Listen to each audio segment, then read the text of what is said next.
Waktumu, kehidupanmu. Bayangkanlah kejadian ini. Setiap hari ada bank yang akan memberikan uang cuma-cuma kepada Anda. Uang itu harus dipakai, karena kalau tidak, uang itu akan hilang semuanya. Dan bayangkanlah kalau ternyata Anda diberikan uang sejumlah 86.400 dinar. Itulah mata uang yang tertinggi nilainya saat ini. Bagaimanakah Anda akan menggunakan uang sebanyak itu setiap harinya? Pastilah Anda akan menggunakan uang itu dengan sangat bijaksana. Bahkan Anda akan pakai uang itu sebaik-baiknya karena sadar bahwa uang itu sekali hilang, takkan kembali lagi. Dan terlebih lagi, baik dipakai ataupun enggak, uang itu akan lenyap. Anda pasti akan melakukan yang terbaik, bukan? Nah, begitulah dengan kehidupan kita. Ada bank kehidupan yang memberikan kita sesuatu yang lebih berharga daripada uang, yaitu waktu. Berapa banyak? Setiap orang mendapatkan jatah yang sama. Baik dia seorang pengemis ataupun seorang jutawan, waktunya adalah 86.400 detik setiap harinya. Baik Anda pakai ataupun Anda sia-siakan, Anda akan tetap diberikan. Tapi cara Anda menggunakannya atau memanfaatkannya, itulah yang akan membuat perbedaan. Makanya Benjamin Franklin, seorang negarawan Amerika yang terkemuka, yang terkenal, mempunyai 2 pertanyaan penting yang membuat hidupnya banyak menghasilkan hal-hal yang produktif. Setiap kali memulai hari, dia akan bertanya, apakah yang akan saya lakukan hari ini yang tidak akan membuat saya jadi sia-sia waktunya? Lantas, pada malam hari sebelum dia tidur, dia akan bertanya lagi, bagaimanakah saya memanfaatkan waktu sehari ini? Apakah yang tidak efektif? Dan dengan pertanyaan yang kedua inilah, ia membuat waktu yang dia miliki menjadi sesuatu yang lebih berharga. Ingatlah, dalam pelajaran soal investasi memang ada 4 hal yang seringkali kita bisa investasikan, yaitu uang, hubungan, barang, atau kehidupan kita. Uang adalah ketika kita menabung untuk bisnis kita. Hubungan adalah ketika kita membangun hubungan yang baik. Barang adalah sesuatu yang kita simpan dengan harapan sesuatu itu akan bernilai tinggi esok. Juga tabungan kehidupan dengan cara beramal untuk tabungan di akhirat kita. Tapi ingatlah, semua investasi itu baru bisa kita lakukan kalau kita punya waktu. Inilah yang sering pula kita sebut sebagai PROI, PROI, Personal Return on Investment. Investasi personal yang paling berharga. Nah, pertanyaannya, bagaimana Anda menggunakan waktu Anda selama ini? Efektif atau tidakkah? Mari kita selalu dan senantiasa mengingat pesan penting dari Benjamin Franklin soal waktu.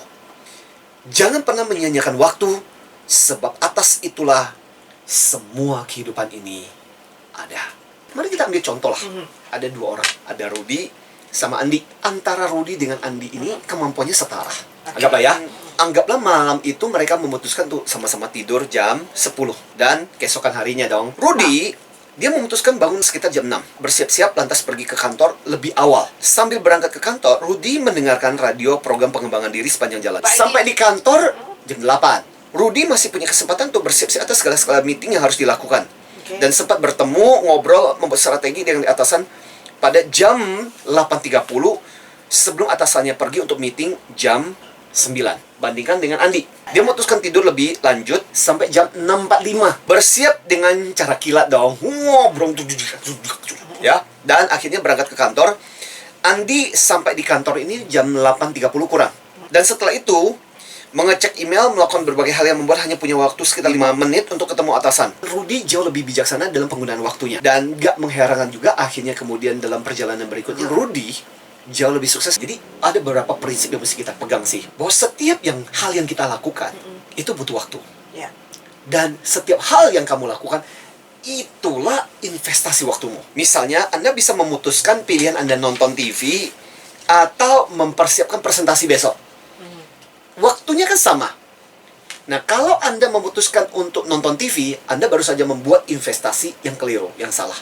Dan dalam banyak hal, waktu itu bisa berharga jauh lebih daripada uang. Tanyakan kepada orang-orang kaya yang dalam posisi sekarat, yaitu bersedia untuk membayar berapapun hanya untuk bisa mendapatkan waktu kembali. Uang yang hilang itu bisa dicari lagi, tapi waktu yang hilang, lu nggak bisa dapatin kembali.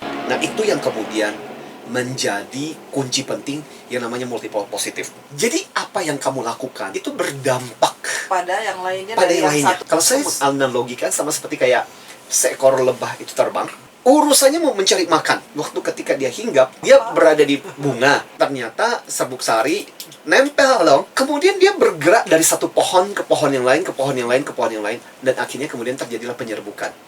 So, apa yang dilakukan kemudian berdampak. Atau misalnya contoh, besok weekend dong misalnya. Aku mau bangun lebih pagi aku mau jalan-jalan atau lari pagi. Nah, pada saat ketika kamu berlari, di satu sisi ada pemandangan yang bisa kamu enjoy. Pada saat yang bersamaan juga, kamu lebih sehat. Siapa tahu ada kelompok teman-teman komunitas yang berada di sana. Dia juga bisa membangun network. Itu yang disebut investasi yang waktu yang berguna. Sebaliknya juga multiple negatif juga bisa terjadi. Contohnya ketika judi online. Dan itu addicted. Karena orang tidak akan pernah berhenti sebelum dia menderita kerugian serugi-ruginya. Efeknya apa? Waktu kita habis untuk hal yang nggak produktif banget. Tabungan lu, iya kalau lu menang. Kalau nggak, terkuras di situ. Dan ujung-ujungnya lebih parah lagi adalah meminjam melalui online. Fintech itu kan banyak tuh. Minjeminnya aja mukanya manis. Oh iya pak, bisa dan sebagainya. Tapi waktu naginya dong, itu telat maki-maki. sehari udah heboh. Itu maki-maki. Contoh yang paling bagus juga online game. Orang penasaran. Iya, dibikin penasaran. Dapat senjata ini. Dan kalau udah melewati waktu tertentu, nanti bisa muncul hadiah dan kita penasaran dapat apa. Dan itu membuat kita terus-menerus engage. Dampaknya apa? Mulai berefek kepada kesehatan, obesitas, ngemil sambil main game. Bisa juga dampaknya pelajaran dari keteteran. Waktu selesai game, udah capek, udah letih, udah PR-nya ngantuk. nggak selesai. PR-nya udah besok aja. Besok nggak bisa bangun karena udah kecapean. Gara-gara satu keputusan kita untuk aktivitas yang salah, ini berlipat gandanya kemudian menimbulkan masalah sampai kemana-mana. Nah, ini yang kita sebut sebagai multiple negatif. Makanya sebenarnya kalau kita bicara tentang rahasia manajemen waktu yang bagus, yang banyak dilakukan orang-orang sukses berhasil, yang kadang kita tidak ketahui adalah mereka ketika melakukan sesuatu selalu berpikir tentang multiple positif. Ingat loh, kapal karam karena kebocoran-kebocoran kecil. Saya sendiri pernah melakukan sebuah eksperimen dengan diri saya. Satu hari saya pilih dan saya mencoba untuk mendaftar dan menginventarisir sampai sedetil-detilnya. Jadi satu hari mulai saya bangun sampai saya pergi tidur, banyakkan waktu saya habiskan buat apa? Yang saya temukan adalah ini buat saya sendiri loh. Saya sendiri merasa saya sudah menggunakan waktu dengan seefektif mungkin. Ternyata banyak loh waktu-waktu yang kita pakai, misalnya contoh minum teh, minum kopi, bengong, even termasuk menunggu. Dan even misalnya menggunakan gadget, nggak jelas. Cuman swipe down, mau buka, dan ini dan sebagainya, balik lagi, baca dan sebagainya. Tahu-tahu waktu kita bisa habis 1-2 jam loh. Tapi kalau diakumulasikan sebenarnya, ini bisa menjadi waktu yang banyak banget. Kalau kita perhatikan mereka-mereka yang sukses berhasil, itu tidak terjadi dalam sekejap. Ada yang disebut dengan hukum 10.000 jam. Kamu mesti ngumpulin 10.000 jam untuk bisa menjadi expert yang luar biasa di bidang tersebut. Istilahnya adalah deliberately practice. Jadi melakukan latihan secara penuh kesadaran, lama-kelamaan itu akan menjadi luar biasa. Waktu itu juga berbanding lurus dengan niat juga sih. Kalau kamu punya niat, kamu akan mencari cara. Pasti. Tapi kalau kamu nggak punya niat, kamu akan mencari alasan.